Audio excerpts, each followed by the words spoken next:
Morning everyone. আশা করি তোমরা সবাই ভালো আছো, আমরাও ভালো আছি। রেডি হয়ে গেছে কারা আমার, খেতে হবে এবার। আর সকালবেলা মান্টি বাবাই তোমাদের দাদাভাইয়ের ব্রেকফাস্ট হয়ে গেছে। বাইরের ওয়েদার বেশ সুন্দর। আর এখানে দুধ জাল দিয়ে নিয়েছি, দারুণ গন্ধ খাঁটি দুধে, হাওয়াও দিচ্ছে আজকে বেশ। চলো আমি এটা খেয়ে নিই, খেয়ে স্নান করে ভাবছি পুজো দিয়ে নেব, নিয়ে তারপরে দুপুরে রান্না বান্না করব।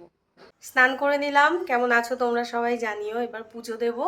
আর মান্টিকে একটু ফোনটা চালিয়ে দিলাম, ওদের স্কুল থেকে একটা গান দিয়েছে মিউজিক ক্লাসে, মুক্তিরও মন্দিরও সোপানো ততে। তো ওই গানটা ও ক্লাস থেকেই মোটামুটি 80% মুখস্থ করে নিয়ে চলে এসেছে। আর শেষের 2 লাইন মানে অস্তা চলে, সেটা হয়তো রাস্তা চলেও শুনেছে ওরকম ভুল। যেরকম আমিও ছোটোবেলায় বলতাম যে আয় তবে সহচরী হাতে হাতে ঘড়ি পড়ি। তো সেই জন্যই আমি একটা ইউটিউবে গান চালিয়ে দিলাম, যেটা লিরিক্সও দেখতে পাবে আর সাথে সাথে করতেও পারবে। এতে ভালো হবে, ও চোখের সামনে দেখলে ওয়ার্ডগুলো সুবিধা হবে, ভুলবে না। আর বাবাইকে পাঠিয়েছি, বাবাইরও স্নান হয়ে গেছে, মান্টিকে স্নান করিয়ে দিলাম। আজকে সপ্তাহে 1-2 দিন আমি নিজে হাতে স্নান করিয়ে দিই, বাকি দিনও একাই করে। আর বাবাইকে বললাম যে নিচ থেকে একটু ঠাকুর বাসনটা ধুয়ে এনে দে, তো আমি পুজো দিয়ে দেবো। আর ভাইও চলে এসেছে, কিন্তু আমার রান্না হয়নি এখনও। কিছু জামা কাপড় মনে হয় মা ভিজিয়ে রেখে গেছিলো, ভাইয়ের জিন্স, সেগুলো মনে হয় কলপারে কাচ্ছে ও। তো পুজো দিয়ে নিয়ে তাড়াতাড়ি রান্না করে নেব, হয়ে যাবে, তাড়াতাড়ি অসুবিধা হবে না। এক তরকারি ভাতই তো করবো, এখন তো খুব বেশি রান্না করি না। সবাই চলে এসেছে। গামছাটা কই হাতে, এর মধ্যে করে জল আনি তো, কিন্তু মানে ঘটিটা আজকে আবার যেই কাকিমা ধূপ দেয় তাকে দিয়েছি। পুজো দেওয়া হয়ে গেল আমার। পুজো দিয়েই ঝটপট করে উচ্ছে আলু সেদ্ধ দিয়ে ভাত বসিয়ে দিলাম। আর কি যে মাছ এনেছিল সেটাও সত্যি বলতে সকাল থেকে দেখিনি আমি। তো ওই প্লাস্টিকের মধ্যেই ছিল, ওই অবস্থায় ফ্রিজে ঢুকিয়ে দিয়েছিলাম। তো এখন দেখি ইলিশ মাছ। তো এই নুন হলুদ মাখিয়ে নিয়েছি। আর এদিকে তোমাদের দাদাভাই দেখছি কাঁচকলা এনেছে আর ওল, হয়তো ওলটা সেদ্ধ খাবে বলে এনেছিল, সেটা দিলাম না, এখন কালকে দেবো।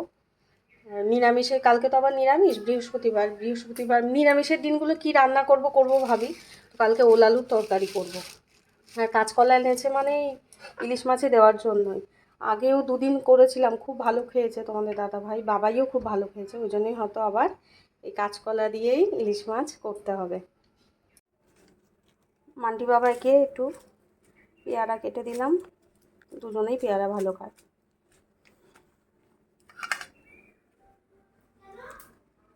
শুধু ঝগড়া জানো, দুজনের মধ্যে শুধু ঝগড়া। ঘরের মধ্যে বাবাই পড়তে বসেছে, মান্টি খেলছে, পড়াশোনা তো করছেই না, ঝগড়া করছে। এই যে খেলনা ছড়িয়েছে, আর এই যে বই খাতা নিয়ে স্কুল থেকে তো হিস্ট্রি বইটা দেয়নি, আরেকটা কি বই দেয়নি জানো, ইংলিশ। এই জেরক্স করে এইভাবে পড়ছে, মানে খেয়ে নে দুজনে। আর সেদিন ওই জায়গার সামনে দাঁড়িয়েছিলাম, 12 মাসি গাছের আম, দেখো 2 দিন ব্লগ বানাইনি, খুলিও নি এগুলো। ভীষণ একটা অস্বস্তির মধ্যে ছিলাম। যাই হোক, এই যে 12 মাসি গাছের আম, খুব টক আর খুব সুন্দর একটা গন্ধ আছে জানো তো। অনেক হয়েছিল, দিয়ে দিয়েছে মনে হয় কাউকে। এটাও পেকে পেকে গেছে। আজকের ইলিশ মাছটা খুব বেশি বড় না, তারপরেও এত তেল ছেড়েছে মাছের থেকে।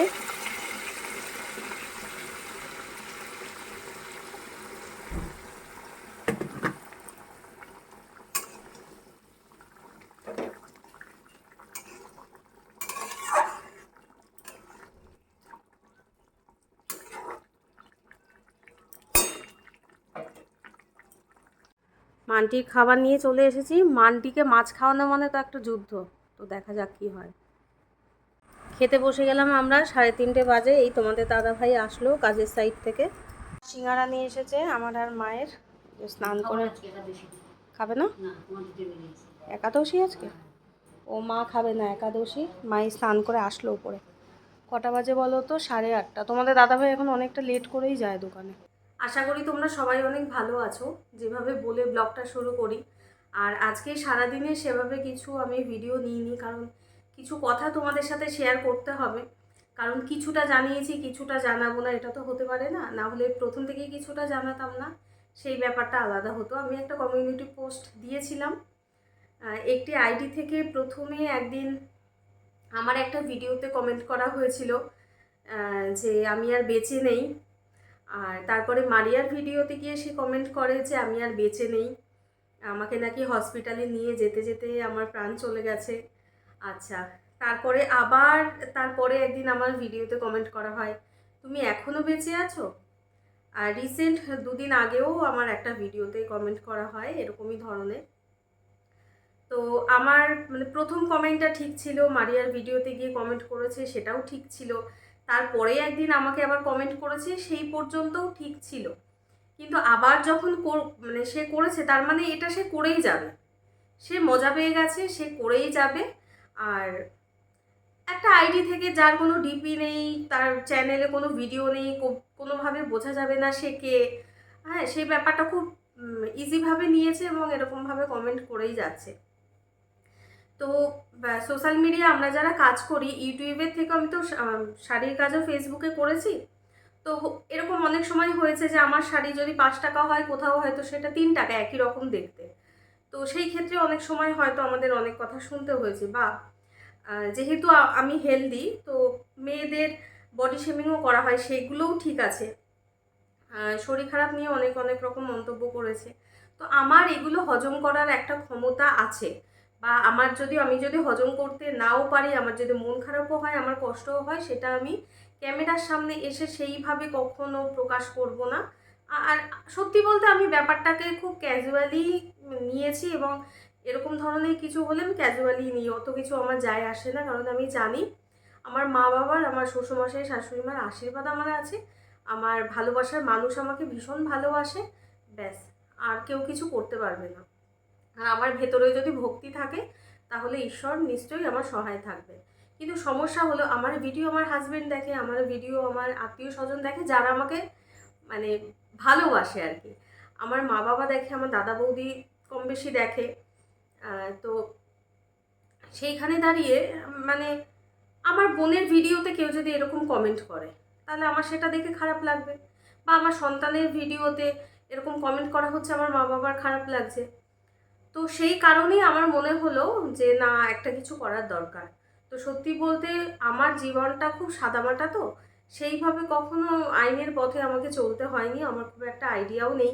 তো প্রথমে আমরা থানায় যাই, সেখান থেকে জানতে পারি ক্রাইম ব্রাঞ্চে কমপ্লেন করতে হবে। তো তারপরে অনেকটা সময় দেওয়ার পরে একটা হলো, তুমি মানে কি বলবো, পেছনে যদি তুমি ওটা লেগে থাকো যে আমি বের করব এটা কে কেন করছে, তুমি যদি সময় দাও, ওনারা তোমাকে যথাসাধ্য হেল্প করবে। এবং সেটাই হয়েছে। মানে 2 দিনের পরিশ্রম তারা করেছেন, আমি ধৈর্য ধরেছিলাম, আমি জানতে পেরেছি, তার সাথে কন্ট্যাক্টও করা গেছে। সে অপরিচিত কেউ নয়, সে যথেষ্ট পরিচিত। এবং একটা কি বলবো, আমি খুব ছোট্ট একটা ক্রিয়েটার, কিন্তু মানে কেউ হিংসে করতে পারে এটা আমার বলতেও খারাপ লাগে। কিন্তু আমি নিজে এগুলো ভাবতে পারি না, ওই জন্য আমার বলতে গেলেও খারাপ লাগে। যাই হোক, সেই জায়গার থেকে হয়েছে, সে সরি বলেছে, সে আর কখনো করবে না বলেছে। আমি বিশ্বাস করেছি তাকে, এবং আমি তাকে মানে একটা জিনিসের এগেনস্টে আমি রাজি হয়েছি। আমি ভেবেছিলাম তার ডিটেলসটা সোশ্যাল মিডিয়ায় দেবো, কিন্তু তারপরে মনে হলো যে না, এটা ঠিক হবে না। ঠিক আছে, সে তার জায়গা থেকে করেছে, কিন্তু একটা চান্স দেওয়া উচিত। আমি শুধু বলেছি তুমি যেই আইডি থেকে কমেন্ট করেছো, সেখান থেকে তুমি সরি বলবে। আমাকে বলতে হবে না, আমার যারা ভিউয়ার্স আছে, যারা জিনিসটা দেখে যাদের খারাপ লেগেছে, সে তাদেরকে বলবে, আমার মা বাবাকে বলবে। এবার দেখা যাক সে সেটা করে নাকি। যদি নাও করে তাও কোনো ব্যাপার না, আমার ভেতর থেকে আমি তাকে ক্ষমা করে দিয়েছি। আর যদি সে না করে, কোনো সমস্যা নেই। আমার মনে হয়েছে তোমাদেরকে জানানো দরকার, তো সেই জন্য জানালাম। আর সে আমার কতটা ক্ষতি করতে পেরেছে আমি জানি না, আমার হয়তো 1-2 দিন আয়ু সে বাড়িয়ে দিয়েছে, আমি এটাই বলবো। আর বাকি আমি যখন কমিউনিটি পোস্ট করেছিলাম যে আমি এটা ঠিক করছি কিনা, কারণ অনেকেই মানে আমার ভেতরে এটা লাগছিল যে সামান্য একটা কমেন্টের জন্য আমি এত বড় একটা পদক্ষেপ নিতে যাচ্ছি, তার কোনো মানে আমি এটাও চিন্তা করছি, যেহেতু আমার খুব একটা আইডিয়া নেই, তার সেরকম কোনো ক্ষতি হয়ে যাবে না, তো সেরকম কোনো ক্ষতি হয়ে যাবে না, তো আমি তখনও তার ভালোটাই চাইছিলাম।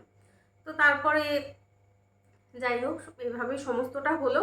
সে যদি আবার কখনো এরকম বাজে কমেন্ট করে তাহলে অবশ্যই তার আইডি আমি মানে তার ফটো, তার ফোন নাম্বার সমস্তটা আমার কাছে আছে।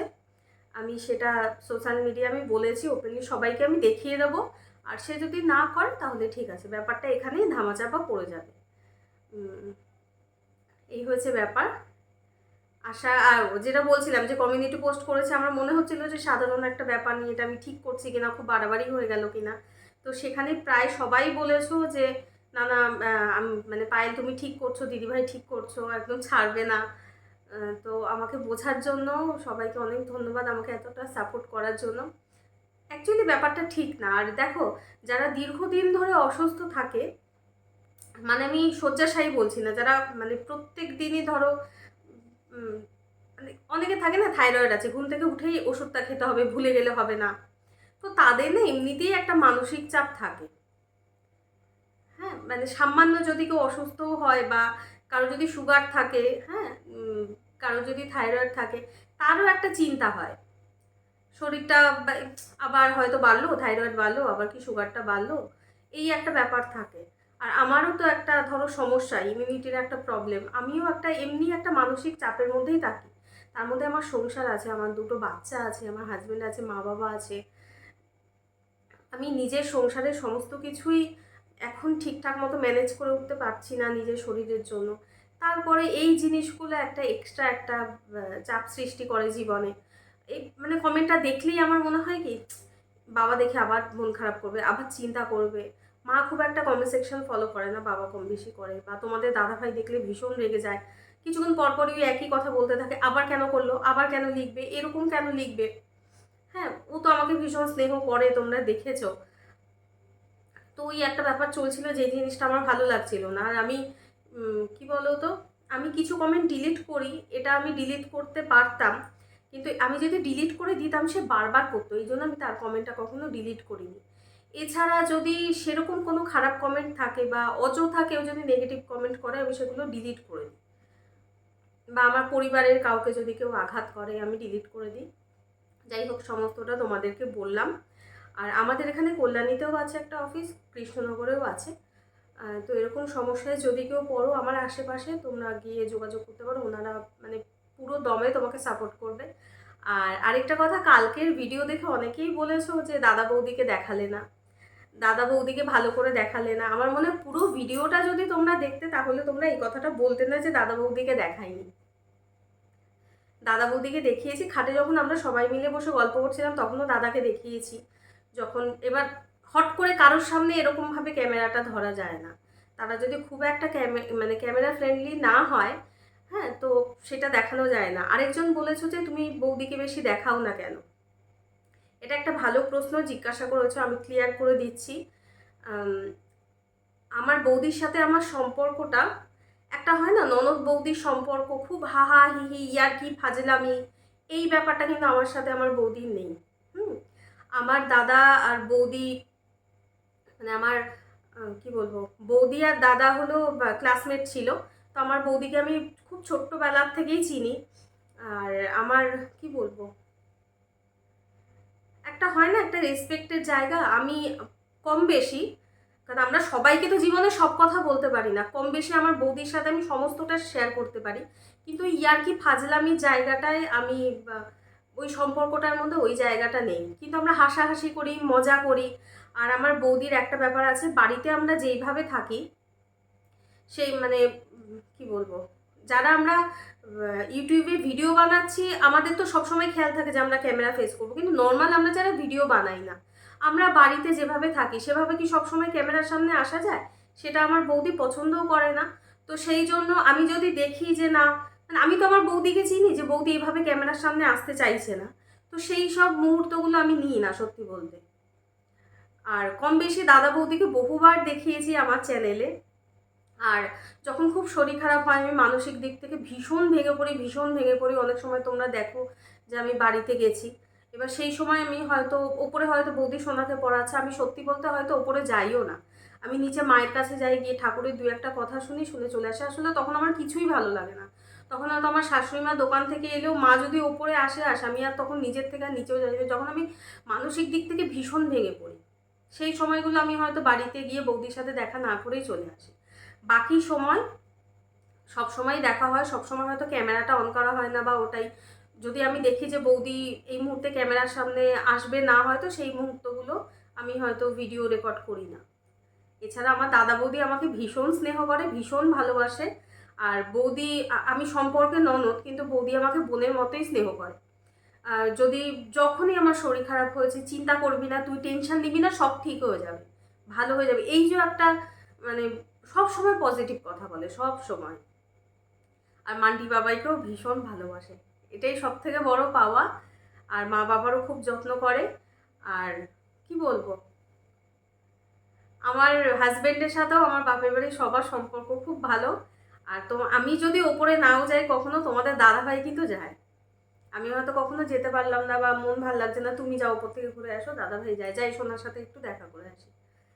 তো এইরকমই সম্পর্ক। আমার দাদার সাথেও আমার জীবনের সমস্ত কথা আমি শেয়ার করতে পারি। আমার জীবনে হয়তো বিজনেসের দিক থেকেও বা মানসিক দিক থেকে আমি যখন খুব ভেঙে পড়ি বা কিছু, আমি দাদাকে যদি একান্তে পাই, মানে বাবা মার সামনে নেই, বাবা মার সামনে সব কথা বলা যায় না, আমি কিন্তু দাদার সাথে সেটা শেয়ার করি।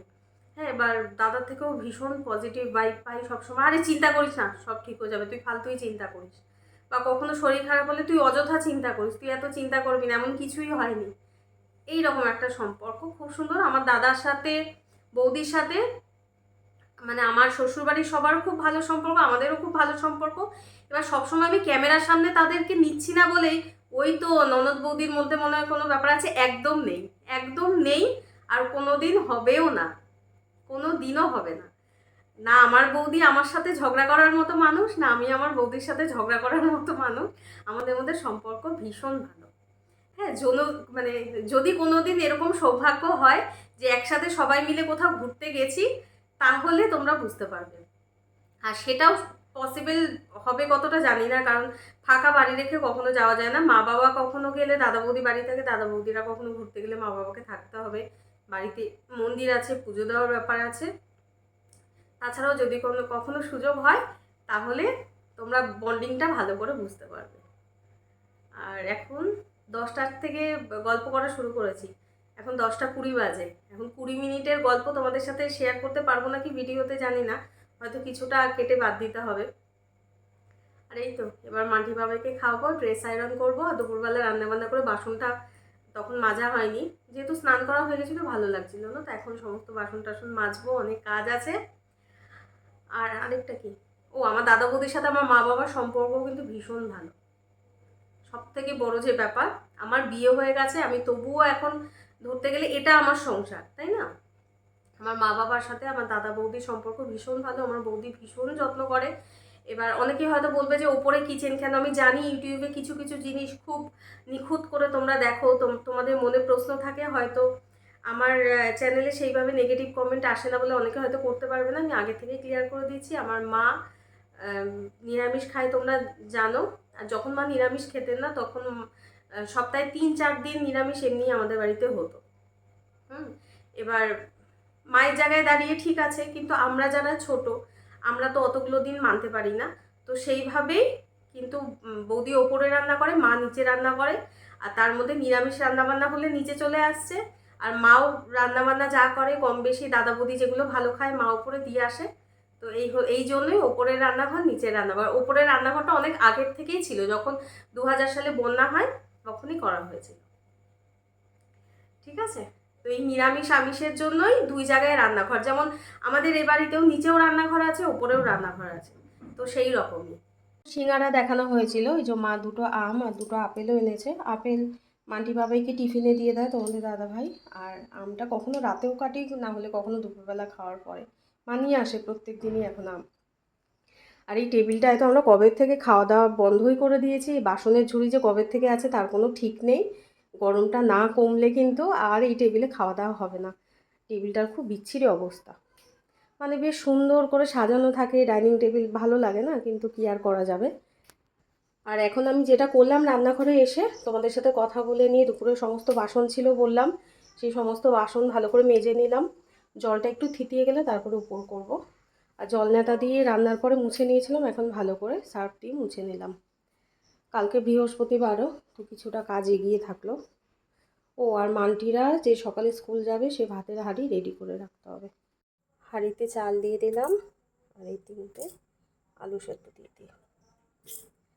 চালটা ধুয়ে রাখি না, কারণ এখনকার চাল এত আগের থেকে ধুয়ে রাখলে পুরো রাতটা থাকবে, তো শীতকালে অসুবিধা হয় না, কিন্তু গরমকালে কীরকম হয়ে যায়।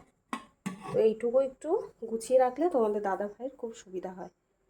কালকের ভিডিওতে তোমরা যারা দাদা বৌদিকে ভালো করে দেখতে পাওনি তাদের জন্য এই ফটোটা আমি দিয়ে দিলাম, আমার দাদা বৌদি আর আমার ভাইপো।